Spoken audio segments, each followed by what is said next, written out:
करते हैं आप? अरे काहे का साधु है वो, बदमाश है यार, गुंडा आदमी है निखालस यार। साधु संत की बात कर रहे हो। संत है वो। संत का नाम लेकर तुम संत की उपाधि को वो मत करो, बेइज्जत मत करो। संत बदमाशी आप लोग दिखा रहे हो। वो एक नंबर का लुच्चा लफंगा बेईमान आदमी है। वो लोगों से पैसे लूटने का काम जो करता है वो ही करता है। अरे भीम आर्मी वाले घेरेंगे ना, मारेंगे भी, पीटेंगे भी उन्हें। वो अभी तो घेरने की बात कर रहे हो, उन पर डंडा बजाएंगे वो तो आने वाले समय में। क्यों बजाओगे डंडा? क्यों बजाएंगे कि वैज्ञानिक युग में तुम अंधविश्वास में क्यों डाल रहे हो लोगों का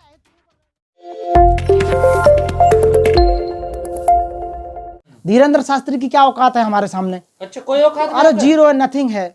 वो क्या है? चमत्कारी बाबा है। चमत्कारी नहीं, ऐसे पागल बाबा कितने आए और कितने आके चले। धीरेन्द्र शास्त्री को पागल करे वो पागल ही है और उसकी औलाद भी पागल ही रहेगी, और वो जिसका उसका बाप है वो भी पागल ही होगा। क्योंकि ऐसे माहौल में, पढ़े लिखे विज्ञान के युग में आप इस तरह की घटनाएं कर रहे हैं, दिन दिखा रहे हैं, गर्लफ्रेंडों के नाम बता रहे हैं, उनके भविष्य के बारे में बता रहे हैं, तो ये गलत नहीं। तो आप घेराव करोगे और क्या रास्ता अपनाओगे? हम घेराव, हजारों की भीड़ लेकर आप लोग पहुंच जाते हैं। और अभी उसके भाई ने तमंचा भी देखो उसमें चलाया था, एक दलित एससीओं की उसमें शादी में, तो उसे जेल जाना पड़ा है। मतलब एफआईआर हुई है और जेल जाएगा, नहीं कह रहा तो चला जाएगा।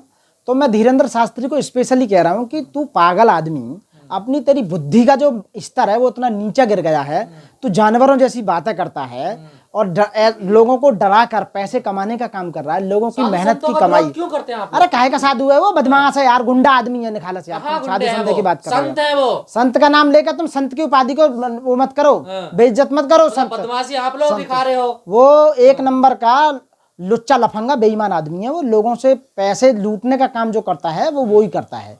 पढ़ा लिखा आदमी है नहीं। यदि पढ़ा लिखा आदमी होता तो कुछ बात ही। दूसरी बात यही है कि जितने भी बाबा पैदा हो रहे हैं ये बीजेपी की गवर्नमेंट में क्यों हो रहे हैं? वाले घेरेंगे किसी को। अरे भीम आर्मी वाले घेरेंगे ना, मारेंगे भी, पीटेंगे भी उन्हें। वो अभी तो घेरने की बात कर रहे हो, उन पर डंडा बजाएंगे वो तो आने वाले समय में। क्यों बजाओगे डंडा? क्यों बजाएंगे कि वैज्ञानिक युग में तुम अंधविश्वास में क्यों डाल रहे हो लोगों का अहित क्यों कर रहे हो, लोगों का पैसा क्यों लूट रहे हो, लोगों को पागल क्यों बना रहे हो, लोगों का समय क्यों बर्बाद कर रहे हो, लोगों को इस तरह से नीचे डर दिखाकर उनका मेहनत की कमाई को लूटने का काम कर रहे हो आप, अपनी झोली भर रहे हो आप, है ना। हजारों करोड़ों रुपए कमा के तुम बीजेपी आरएसएस को दे रहे हो, चंदा दे रहे हो राजनीतिक पार्टियों को, और उनसे संरक्षण प्राप्त कर रहे हो ताकि आप जेल ना जाएं।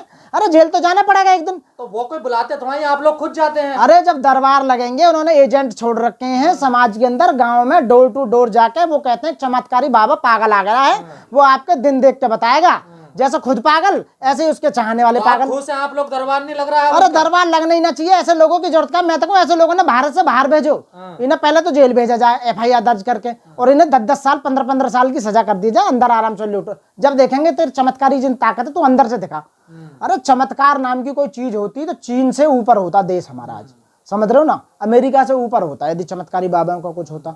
जो लोग इतने भूखे सो रहे हैं 20-20 करोड़, उनका अम्बेडकरवादियों को क्या दिक्कत है ना? अम्बेडकरवादी जो लोग हैं वो गलत बात का हमेशा विरोध करें। बाबा साहब ने ये कहा था कि गलत बात का हमेशा विरोध करना, तो जो बाबा साहब बता गए रास्ता, हम तो उसी पे तो चल रहे हैं, उसी का तो विरोध कर रहे हैं हम कोई अलग से थोड़ी विरोध कर रहे हैं। बाबा साहब लिख के गए कि गलत बात का विरोध जरूर करना, तो हम गलत बात का विरोध कर रहे हैं। हमारे लोग जो पढ़े लिखे लोग हैं, जो ज्ञानी लोग हैं, जिनके चक्षु खुले हुए हैं, जिन्हें भारत का संविधान पढ़ रखा है, जिसने हमारे जितने भी महान संविधान की बात है। आपके जो दलित नेता कह रहे हैं धीरेन्द्र शास्त्री का भूस भर देंगे हम, ऐसा है वो संविधान दलितों से पंगा लेगा तो। संविधान के आर्टिकल 51A जो मूल कर्तव्य हैं, उन मूल कर्तव्यों में सीधा सीधा लिखा हुआ है कि आप इस तरह की कोई भी, यानी कि विज्ञान के युग में यदि इस तरह की कोई बातें हैं जो अंधकार फैला रहा है, उसे रोकने का काम करेंगे, लोगों को जागरूक करेंगे। ये कर्तव्य है इंसान का, भारत के नागरिक का पहला कर्तव्य ये है। और जो मैं बोल रहा हूँ ये हमारा मूल अधिकार है।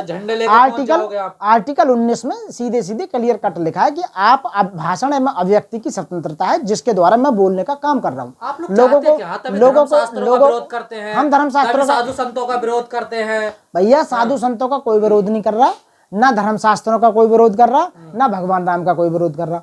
विरोध कर रहा है गलत नीतियों का, और उनके द्वारा जितने भी गलत कार्य किए जा रहे हैं जिनसे हमारा अहित हो रहा है, दलितों का अहित हो रहा है। आपका क्या नुकसान हो रहा है? नुकसान हो रहा है। शास्त्रों से क्या नुकसान है? सबसे पहले तो नुकसान ये हो रहा है कि वो जो आडंबर, जो झूठ फैला के ब्रह्म ज्ञान दिखाकर झूठा, एक तो लोगों से पैसा ठगने का काम कर रहे हैं, हमारी मेहनत की कमाई को आप लूटने का काम कर रहे हैं। पहली बात तो ये है।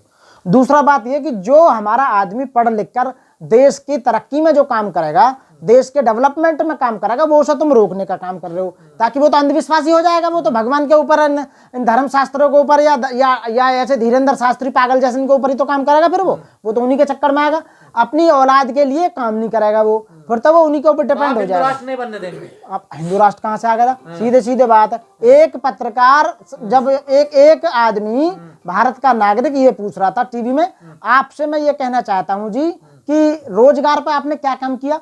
हाँ, हम जो है कश्मीर के पंडितों को दोबारा से विस्थापित करेंगे। अरे पंडित कहाँ से आ गए इसमें? बात कर रहा हूँ रोजगार की।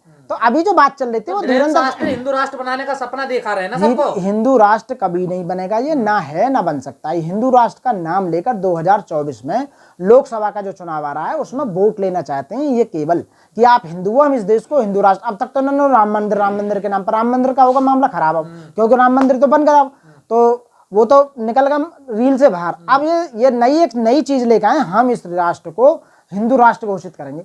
अरे हिंदू राष्ट्र कैसे कर दोगे? इस देश में विभिन्न धर्मों के लोग रहते हैं, विभिन्न जातियों के लोग रहते हैं। ये सेकुलर देश है, यानी कि ये धर्मनिरपेक्ष देश है, भारत के संविधान में लिखा हुआ है।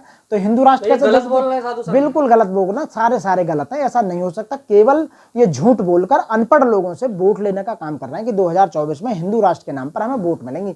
लेकिन लोग सब समझ रहे हैं, ओबीसी सब समझ गए, जितने भी हैं, एससी समझ गए, एसटी समझ गए, मुस्लिम तो समझ गए, सरदार समझ गए, यादव समझ गए, जाट समझ गए, गुजर समझ गए। अब बचा कौन है? अगर धीरेन्द्र शास्त्री के भाई से कोई गलती हुई है, हाँ, तो धीरेन्द्र शास्त्री की क्या उसमें वो है ना? तो धीरेन्द्र शास्त्री अपने भाई के दिन देख के बतावा कैसा ना भाई, उसे उस पर भी तो हाथ रखना चाहिए। जैसे तुम दूसरों को बताते हो तो अपने भाई को समझाओ, उसे तेरा भाई है, तेरी जिम्मेदारी बनती है अपने भाई को। दूसरे इनके दुख तो दूर कर रहा, अपने भाई का दुख दूर कर रहा। जैसा करेगा वो ऐसा भरेगा। हाँ, तो तू भी भरेगा, तू भी गलत कर रहा है। अभी क्या टेंशन ले रहा? आने वाले समय में तू भी जेल जाएगा, जैसे बहका रहा पब्लिक को, पागल बना रहा। आप क्यों पड़ जाते हैं किसी के पीछे? अरे 24-25 साल का लौंडा, नो बताओ, जो भारत के योगदान, भारत के डेवलपमेंट में तेरा एक नथिंग है, बिल्कुल भी योगदान नहीं है।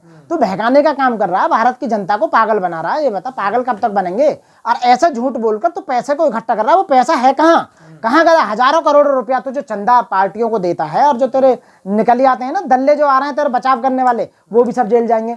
तो मेरा कहना यह है कि इस भारत देश में ऐसे बाबाओं की कोई जरूरत नहीं है। वैज्ञानिक युग में आज देखो, अमेरिका, इंग्लैंड, जापान, चीन कहाँ पहुंच गए हैं, वो उनका डेवलपमेंट कितना ऊंचा हो गया। हमारे भारत का डेवलपमेंट क्यों नहीं हो रहा? क्योंकि ऐसे पागल बाबा आके मूर्ख, वो जनता को मूर्ख बनाते हैं। तो वो डेवलपमेंट होगा कहाँ से? वो दूसरी तरफ उनका दिमाग चला जाता है। तो मैं ये कह रहा हूँ कि ऐसे वैज्ञानिक युग में हम चाहते हैं आर्थिक मुक्ति और सामाजिक बराबरता होनी चाहिए। तो यहाँ मानव एक समान है, ना कोई ऊंचा कहीं ना नीचा, ना कोई हिंदू धर्म बड़ा, ना मुसलमान धर्म बड़ा, यहाँ कोई धर्म बड़ा नहीं है। सेकुलर देश है, धर्मनिरपेक्ष देश है, भारत के संविधान के अकॉर्डिंग देश चलेगा। आप देख भी रहे होंगे। और यहाँ 3 प्रकार की काम करते हैं, एकदम व्यवस्थापिका, कार्यपालिका और न्यायपालिका। तीनों के हिसाब से राज्य चल रहा है, सब अपना अपना काम कर रहे हैं। जितने संवैधानिक पद हैं उनका मिसयूज किया जा रहा है। जो काम होना चाहिए वास्तव में वो काम नहीं हो रहा। लोगों के दुख दूर नहीं हो रहे, लोगों का स्वास्थ्य नहीं सही हो रहा, लोगों की रोजगार सही नहीं हो रहा, महंगाई दर नीचे नहीं जा रही है, लोगों की शिक्षा नहीं आ रही है। मतलब बहुत कुछ ऐसे काम हो रहे हैं देश के अंदर जो नहीं होने चाहिए। तो देश का डेवलपमेंट होगा कैसे? बिल्कुल भी डेवलपमेंट नहीं होगा। इस तरह से यदि काम चलते रहे, आदमी को देख कर यहाँ सारा काम किया जाता है, आदमी की जाति और धर्म देख कर उसकी FIR दर्ज की जाती है, आदमी के जाति धर्म देख के एडमिशन होते हैं। इवन यहाँ तक कि सरकारी अस्पतालों में भी इलाज, यदि मोमडन है तो उसका नहीं तू बाद में आना, तेरा बाद में होगा, वो मर लेता बेचारा। इतनी इस तरह से ही मैं काम कर रहा हूँ कि यदि सब पोस्टों पर इस तरह से हिंदू मानसिकता के लोग या मनुवादी मानसिकता के लोग बैठे रहेंगे तो लोगों का काम नहीं होगा और देश का डेवलपमेंट बिल्कुल नहीं हो पाएगा। तो साथियों, मेरा कहने का मतलब ये है कि आप ऐसे पागल धीरेन्द्र बाबाओं के चक्कर में ना पड़े। ऐसे सैकड़ों बाबा पागल हो चुके हैं, वो मेंटल हो चुके हैं, वो केवल अपनी रोजी रोटी सेकने का काम कर रहे हैं। तुम्हारी मेहनत का पैसा ठग कर अपनी जेब में रखने का काम कर रहे हैं। आपके बच्चों के हिस्से की कमाई अपनी जेब में रखने का काम कर रहे हैं। बड़े मजे लेते हैं ये विदेश में जा के बड़े मजे लेते हैं। वहाँ जींस पहनते हैं, वहाँ टी-शर्ट पहनते हैं। यहाँ बाबा पीले पीले कपड़ों को देख के आपको बाबा के चक्कर में मूर्ख बना रहे हैं। भगवान का सहारा लेकर, मंदिरों का सहारा लेकर, मूर्तियों का सहारा लेकर ये अपने रोजगार कर रहे हैं, रोजगार को बढ़ाने का काम कर। साथियों, इनके चक्कर में ना आए। ऐसे बाबा कितने आए कितने चले गए। इनकी मानसिकता बुद्धि खराब हो चुकी है साथियों। पढ़ने लिखाई और विज्ञान के युग में आगे ये सोचिए आप कि हमारा देश पीछे क्यों जा रहा है। आप देखिए रुपया का डॉलर में देखो आप कितना नीचे पहुंच गया। आप बताइए, डॉलर ऊपर पहुंच गया, उस पर कोई ध्यान नहीं दे रहा साथियों। तो मैं कह रहा हूं साथियों, बहुत सारे मुद्दे हैं ऐसे जिन पर काम करना चाहिए ना, उन पर काम नहीं कर रहे साथियों। जय भीम, जय भारत, नमो बुद्धाय साथियों। रुको कैमरा बंद हो।